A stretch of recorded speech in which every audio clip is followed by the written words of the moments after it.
If you thought DJ Diesel's set this weekend was fun, imagine what an Encore in late October is going to look like.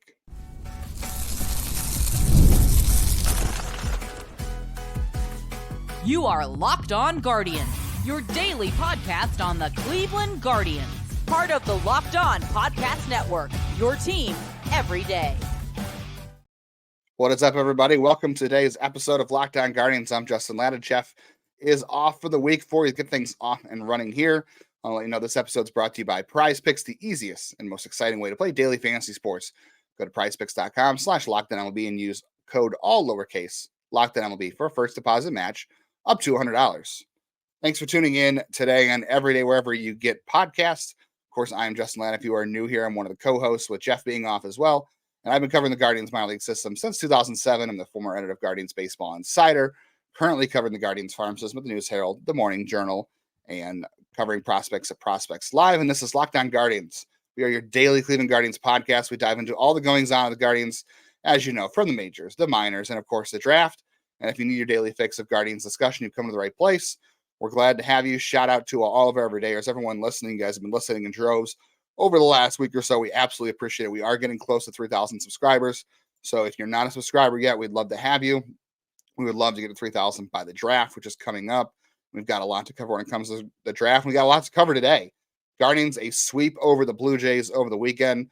This train continues to keep on rolling. We're going to talk about how this offense continues to find different ways to win and why they have remained consistent most of the year. I'm going to talk about why I was wrong about Daniel Schneemann and just how impressed I've been with him and where I think he can go, and just things I got wrong about him as a prospect as well. We'll talk about the rotation a little bit, as there are some things to discuss there. Unfortunately, negatively, we'll talk about which spot needs to be addressed, who Gavin Williams really needs to come back for at this point. We'll talk about maybe covering the bullpen as well. I also want to get into some congrats for Angel Martinez, I should say.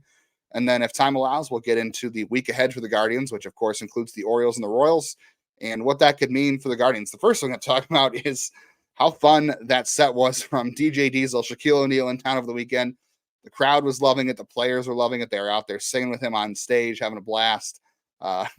More evidence this team really enjoys hanging out with each other. They do everything together, and they were out there having a good time with Shaquille O'Neal, who promised he would come back to Cleveland if the Guardians make the World Series. Well, I hope he gets some weatherproof insurance on his equipment, because the way things are going, I wouldn't doubt it at this point.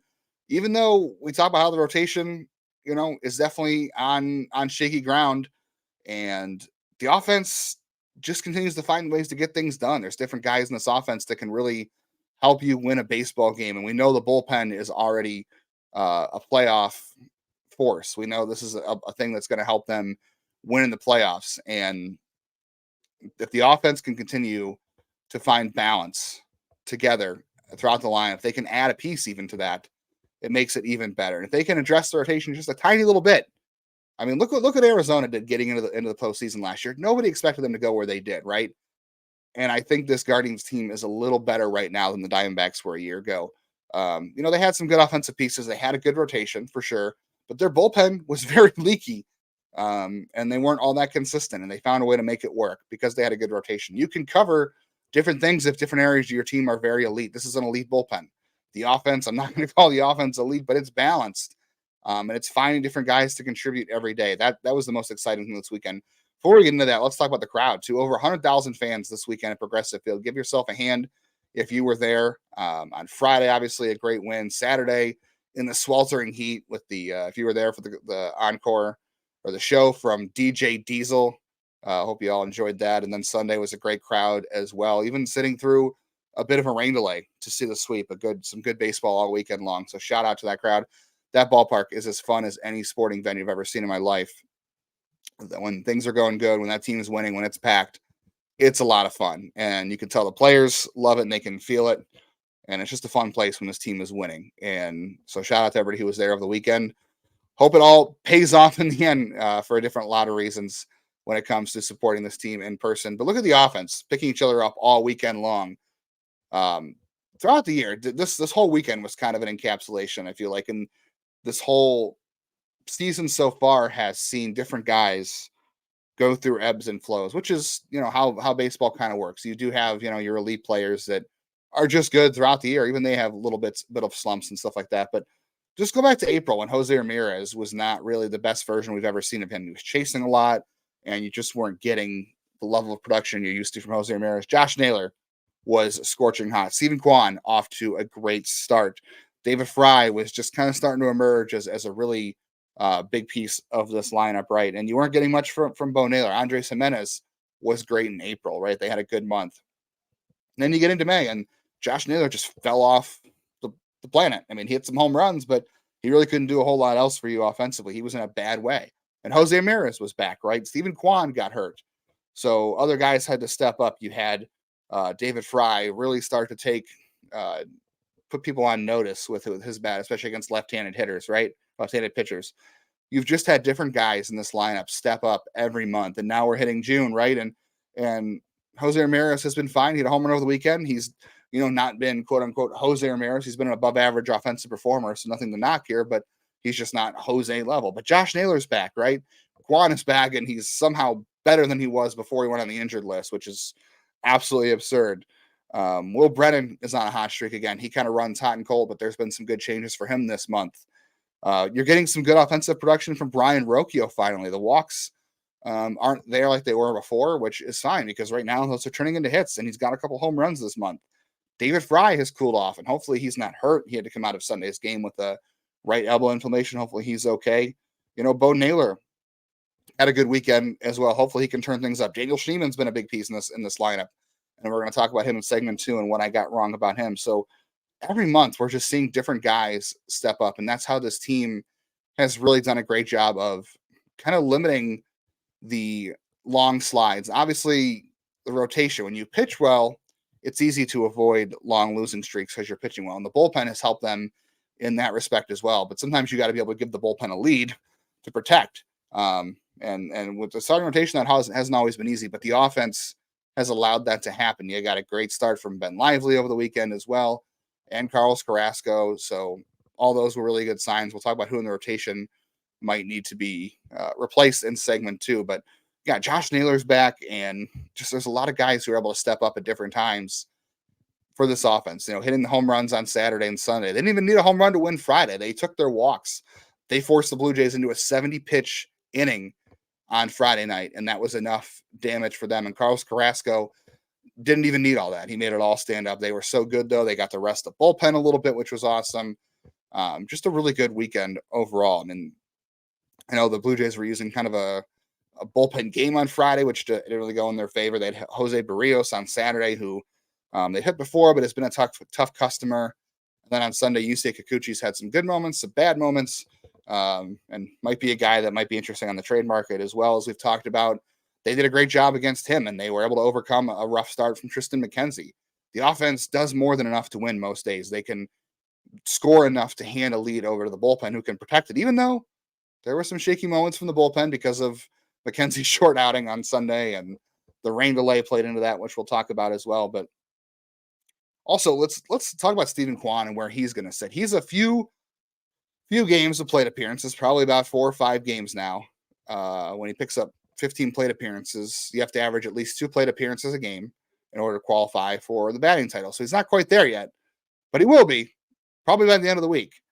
And when he does, he'll be at the top of the leaderboards for everything. And I mean everything. He is up there in batting average. He is up there in OPS with guys like Shohei Ohtani and Aaron Judge, which of course we all expected coming into the year. And it's impossible to hit 400 in this day and age. I mean, there's a reason nobody has done it. But if he continues to flirt with a batting average that high, 370, 360, 380, anything that's just absurdly high that no one has done in years, I wonder how that puts him in the MVP conversation, because obviously the home runs and the RBIs and OPS, all that stuff's going to be the sexy vote getting kind of stats. He's not going to have that. He has a career high in home runs at 7 now because he hit 2 over the weekend, because Kwan is literally ridiculous and on a heater right now. But I wonder how high the batting average has to be, because I know batting average is not a hot stat anymore, and it shouldn't be, because it's all about getting on base, and BABIP luck contributes to some of that stuff, and it's only part of the game. But when you're hitting 390 and above, that's really impressive. And he's 48 games, 49 games into the season now. If we get into the All-Star break and he is hitting 380, 390, that's absolutely absurd. I'd have to go and look and see the last time someone did that. But I wonder how high his average has to be and how much he has to keep up, without being a 30 home run guy, because the 7 is great. He might get to 15 or maybe 20 if he really just keeps this up. But I wonder how high the batting average has to be for him to be in the MVP conversation. Really, really interesting to see over the year. And I think he's got to at least get down ballot votes if he continues to be this good, even if batting average isn't enough alone to get you a lot of higher MVP votes. But what he's meant to this team absolutely has earned him some of that. All right, we'll talk about Daniel Schneemann and what I was wrong about in the second segment. We'll talk about rotation spot to address as well. We'll get into maybe the bullpen is a better spot for the Guardians to look into coming up as well. So all of that coming up on today's Locked On Guardians.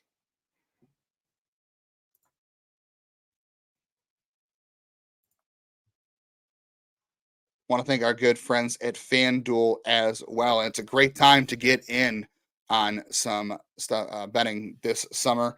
We all love sports, never wanting to stop, and playoffs are winding down. Other sports, baseball is really just heating up. We got fewer games. We have baseball every night, and FanDuel lets us keep the sports move going whenever we want.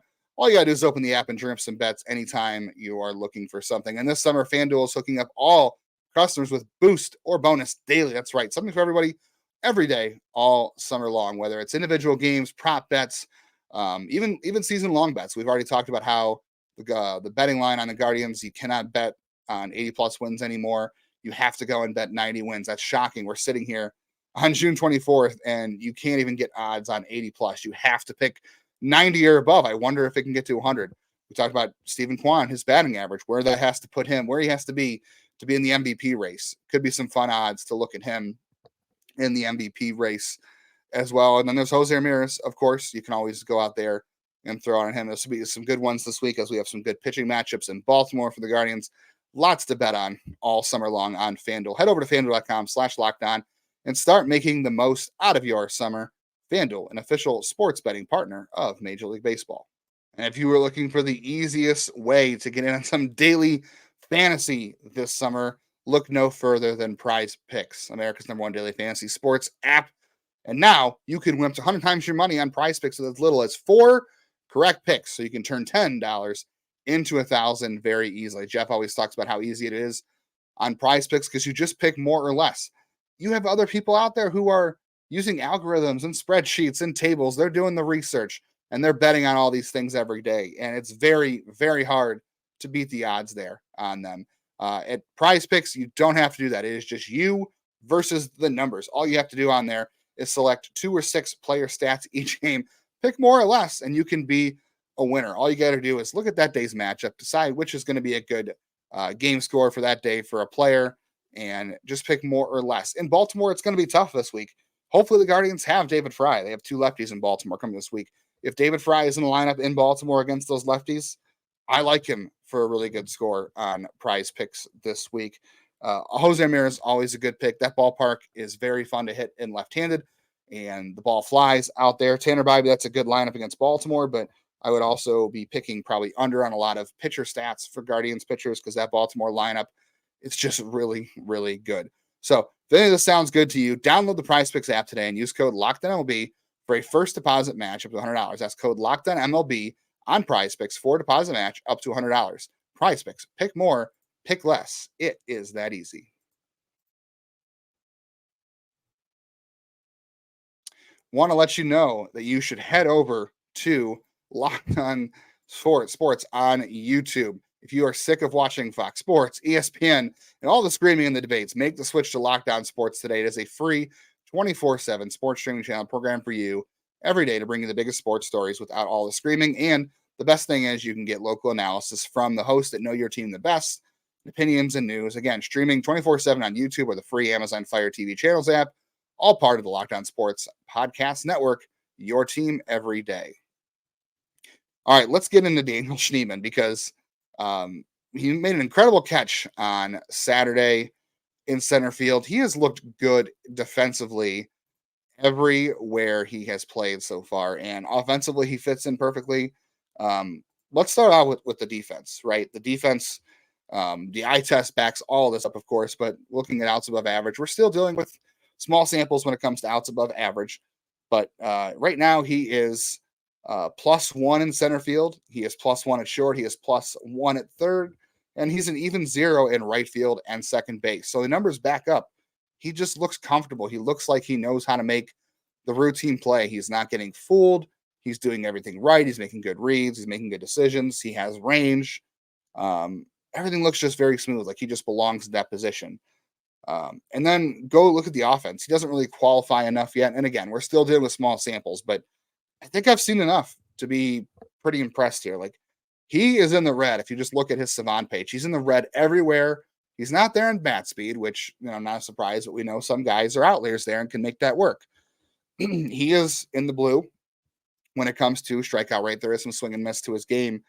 But the one thing that has translated well for him so far is the walk rate. And, you hear Jeff and I talk about all the time that these stats just no longer translate the way they used to. And the one thing you could count on being not always a one-to-one translation from the minors to the majors was walk rate and strikeout rate. If a guy walked quite a bit or didn't strike out too much, you could expect to a certain degree that was going to carry to the majors. It would go up a little bit or go down a little bit in terms of walks, but it would generally be within the same range. That hasn't been the case anymore because there is a huge pitching divide between AAA and the majors now. It's just so much harder in the majors now with pitching, and guys might be using sticky stuff again. I don't know. There's talks about spin rate being back up and hitting is hard. There's a lot of offensive production across the league that's really down. But Daniel Schneemann's strikeout rate has not ballooned since he's come from AAA. His walk rate has remained consistent, very high, and that's the reason I like him so far. He doesn't really chase too much. Guys are probably going to stop throwing him fastballs, which you would expect because the guy's hammering it and hits the ball hard. The barrel rate's up there, the hard hit rate, the launch angle, sweet spot, average exit velocity, all in a good range for him. I think the guy just knows where he's looking for a pitch, what pitch he's looking for. He knows his zone very well, and that's why he has been able to succeed so far offensively. There was a lot of talk about him in spring training, about him coming up this year and impacting the team, and he was going to make his debut at age 27, and what a great story. And it was a great story. And no, I didn't write it off. Like I thought for sure the guy had deserved his shot and earned it. He was going to get it. I had a hard time believing where it was going to come from. They were trying to figure out things with Gabriel Arias. You had Rocchio, and you had Andres Jimenez, and you had other outfielders. There were just, as has been the case throughout Daniel Schneemann's career, there are other guys ahead of him who the Guardians wanted to take a look at. And finally, a spot just made sense to bring him up and do it. And he's hit the ground running ever since. And the things he's done just to me look like a guy who is going to be up for a while. I'm not saying he's going to be a superstar or anything crazy. Like David Fry had a hot run and he's cold right now and he's hopefully not hurt, but every player goes through ebbs and flows, especially guys this young and rookies, and teams are going to get a scouting report on him and things are going to change. But the fact that he is very good and disciplined about being in his zone, even if he's a little bit passive sometimes at taking pitches, staying in the zone is going to make a ton of sense. And it's going to help him sustain success. I just didn't think there was going to be like a real route for him for A, regular playing time, or B, even a spot. I thought he'd be a bench guy, which maybe they did too. But now he has forced his way in the center field. He's forced his way into different spots in the lineup. You have to play him because he's hitting. And maybe the hitting will cool off. I assume it will at some point. He's got a 945 OPS. But I think the things he's doing offensively kind of make him a real contributor. I think he is going to be a sustained contributor, whether it's, just an above average offensive player. And maybe it comes with platoons. I don't know. He hit a 96 mile an hour fastball for a home run off a lefty on Saturday that he had a tomahawk out of the ballpark. And I never thought that's something I'd see from Daniel Schneemann. It wasn't even a strike, first of all. So I don't know. I never had Daniel Schneemann ranked as a prospect, and I didn't come into the year in spring training when there was a lot of, I just thought the coaches really appreciated the way he attacked things. But, he went out and did improve his bat speed. He went out and did weighted bat programs. He went out and got stronger as well. He made some changes to his swing to let the barrel stay in the zone a little bit longer. He made meaningful, impactful changes to his game. He is not, first of all, he had a good year in 2023. I didn't think it was going to be that. I didn't think it was that good, but it was good. And again, I kept saying the guy has earned his shot in the majors. I just didn't think it was going to come with Cleveland. But from his start of his pro career and his journey, he is a different player now than he was back then. And the last 2 years proves it. He has gone out and he has made meaningful changes to his game through swinging the bat harder, better bat speed, keeping the barrel in the zone longer. He just has a good approach. It's an improved approach at the plate, and being disciplined and knowing what he's looking for. And he's hitting the ball harder, and the swing is working. And defensively, he just fits everywhere, which is amazing. I can't believe it. So I was wrong about Daniel Schneemann, and I know at some point there will be some struggles for him, I'm sure, as the book gets out on him, and he won't be as hot as he is right now. I still think he's going to be a good player long term, and it's better than I ever thought he would be. I just thought he'd be a utility guy. Maybe he will be, but I think he might be a really, really good utility guy at that. So I was definitely wrong there. And there's a reason prospect lists, I'm just a nobody who ranks prospects for fun, but there's a reason he wasn't on anybody's prospect list. And guess what? He proved them all wrong. Jose Ramirez was on most prospects list, like outside the top 100 at the end before he made his debut. Stephen Kwan wasn't up on a ton. People didn't really get hit to Tanner Bybee until really late either. So that's why baseball's fun. Sometimes these stories emerge. I had David Fry ranked, but I had him ranked too low even. So that's what makes baseball fun. And it's a great find by the Guardians. And he has been a really great contributor so far. All right, we need to address the starting rotation because the Guardians need to address the starting rotation. How are they going to do that? Who needs to be the guy to go out of the rotation?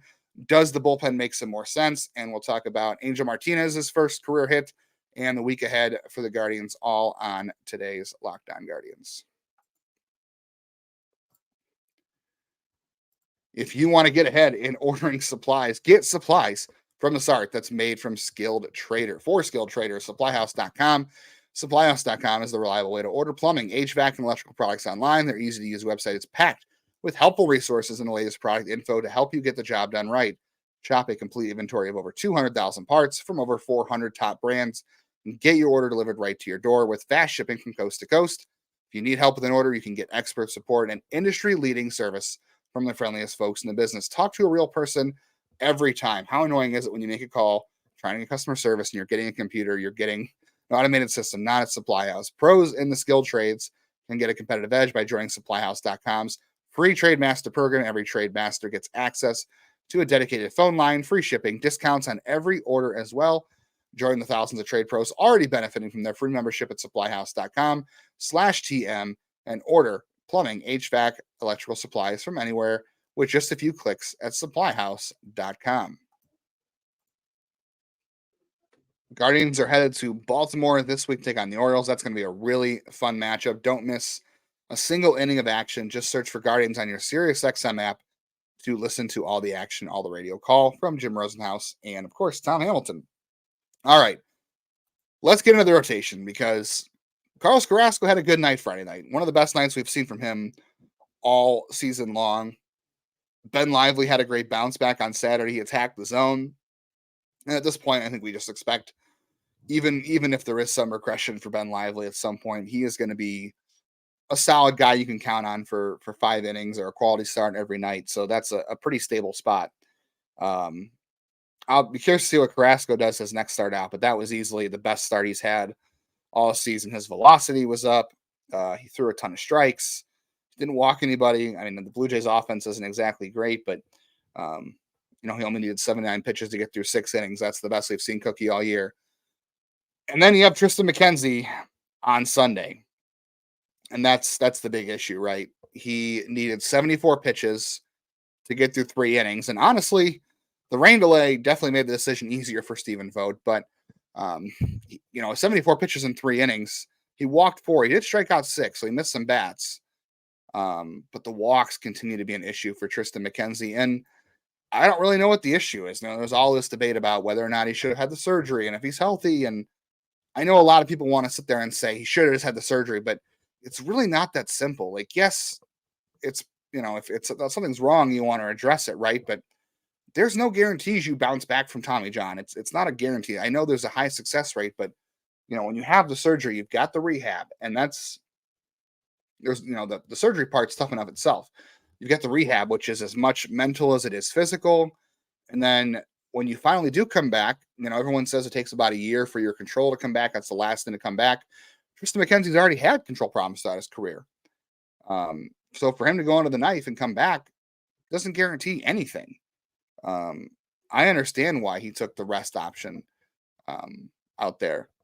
And I don't know if we can sit here and say for sure it has anything to do with the injury. And I'm not a doctor and I'm not an expert on pitching or anything like that, but Triston McKenzie's velocity was up the last two starts. It was up on Sunday.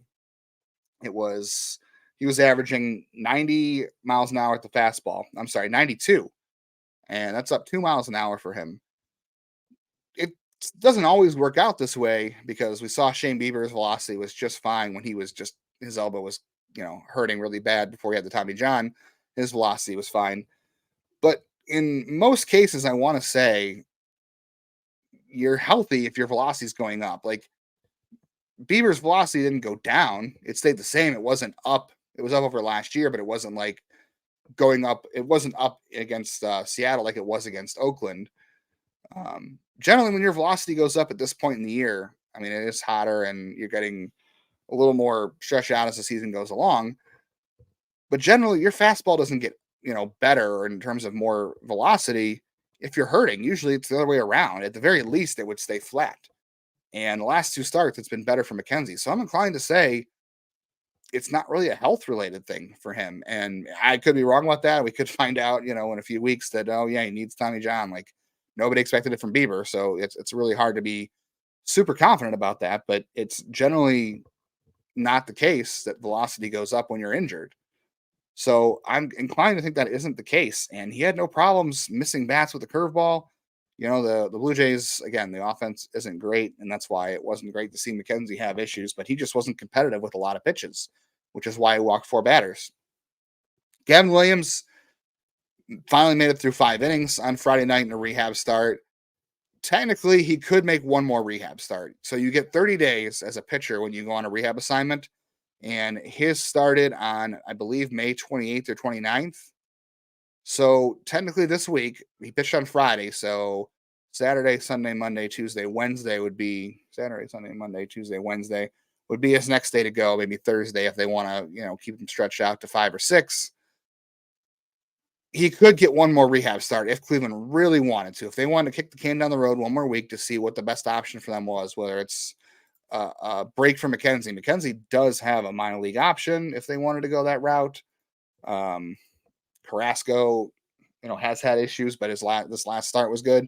Maybe they want to go one more outing to see where the best option is to slot Williams in. So he's got one more start max. I don't know if that will be or won't be what the case is, but the point is Williams is going to come back at some point, and you may need to, that may not be the only thing you can really address. Like Williams coming back for whoever in the rotation. I don't know who the odd man out is, but even if you replace Carrasco with Williams, there's one more spot there you've got to think about. I don't think Williams coming back solves enough problems by itself. And as I said before, you're not going to trade for a starter better than Gavin Williams on the open market. You're probably going to get a back-end starter, I think, or someone less value than Williams. That could stabilize things, but they're going to have a hard time figuring out which spot to address here. I mean, maybe it'll make its decision for themselves. Like it'll work itself out like we always say it does. But the bullpen also might be around here too. Like, Nick Salen's currently on the injured list with a back issue. Hard to know what's going to happen there. You had to watch Darren McKagan throw on Sunday, which was painful, and they barely got through for that first inning. The pickoff saved him there. It was just getting really ugly. Pedro Avila has been great in his role. Do you bump Carrasco to the bullpen for Williams? Then you address something else? We don't know what's going on with Eli Morgan. Nobody even knows if James Karinchak, what's going on there. It's been the longest dead shoulder we've ever seen. I would argue that maybe there's a chance to go out and add a reliever. Everybody coming into the year was like, I know some people even were suggesting trade Clase, which good thing they didn't, because you had Franco Alomar and Andrew Walters.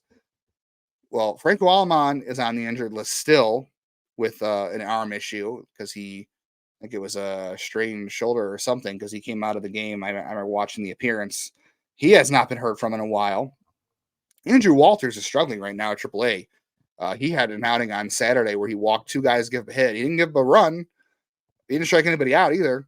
He continues to not look good at AAA. Like, he is really nibbling and he's not getting chases. And this is a guy who's always been a strike thrower throughout his career. The velocity's fine. He's just not missing any bats and he's walking guys, which is so unusual. The ball is different at AAA than it is at AA. I don't know why, because Major League Baseball loves to do these weird things. I think the AAA ball is the same as the Major League ball. I'm pretty sure. I know in the years past it's definitely different than it was in AA. That could be a contributor to it. You've also got just hitters who are going to chase less. You've got to be more precise. You've got the ABS system where you can challenge any ball, or you can challenge two per game. You can challenge balls and strikes to overturn them. So that could be an issue. But right now, I don't think you can guarantee. I know Jeff and I said coming to the year, we'd love to see Walters pitching in this bullpen at the end of the season and be on the playoff roster. But right now, you can't bank on that. You can't bank on Walters. You never should have banked on Alomar, which they didn't, thankfully, because that's why they traded for Barlow. Right now, if you're not going to go out and I don't know what the prices are going to be, and I don't know who's going to be selling. We're going to talk about that this week. But if you can get a reliever, even if it's a rental reliever, because those are always available usually, and you can't really address the rotation the way you want, a reliever makes a ton of sense because you want to shorten games anyway in the playoffs, and you don't want to expose any one pitcher to the lineup too much. So most of the time you're going to be having starters go 4 or 5 innings, maybe 6 if they're absolutely cruising, but you don't want anybody going third time through the order in the postseason. You just don't, especially against, lineups like the Yankees or the Orioles. So having an extra reliever in that bullpen makes a ton of sense. So you can really leverage that heavily in the postseason. They're going to do that anyway with Cade Smith, how good he was this weekend. You're going to get Sam Henches and Tim Herron out of there. You got to question whether or not you want Pedro Avila on the postseason roster. And if you can add another reliever to that bullpen, Nick Sandlin's role if he's hurt, or Eli Morgan's spot if he never comes back. And I know you might push a starter to the bullpen as well, but if there's not a starter out there that falls in this team's price range, when it comes to trades, a reliever makes a ton of sense. You can shorten the game more. I think having an extra reliever out there and being able to utilize and leverage that bullpen more in the playoffs just makes a ton of sense. But it all depends on what the trade market looks like. We'll see. Shout out to Angel Martinez. First 2 hits of his career coming on Sunday. Great performance by him.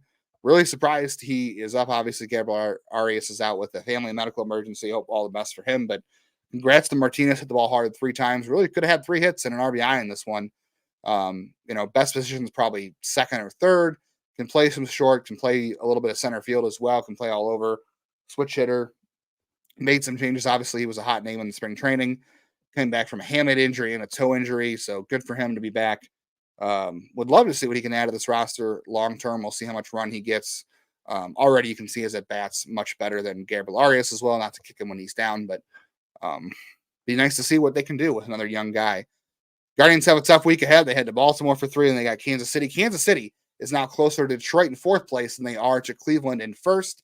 The Twins are in 2nd place, but they lost, I believe, 2 or 3 to Oakland over the weekend. So right now the Guardians have a nice cushion. It's a great time to test some things out. Is one of those guys John Kenzie Noel? It might be. Might talk about him on tomorrow's Lockdown Guardians, as well as some guys I liked from the MLB Combine that we didn't get a chance to talk about. We'll talk about the Orioles game. Going to have a special guest on this week as well, so stay tuned for all that. Thank you for tuning in today. And every day, wherever you're getting your podcast, please leave us a nice review whenever you get a chance if you haven't done so yet. And keep commenting, keep downloading daily. It definitely helps. Back at you on Tuesday morning. Go Guardians, go. Come back to Cleveland, Shaq Diesel.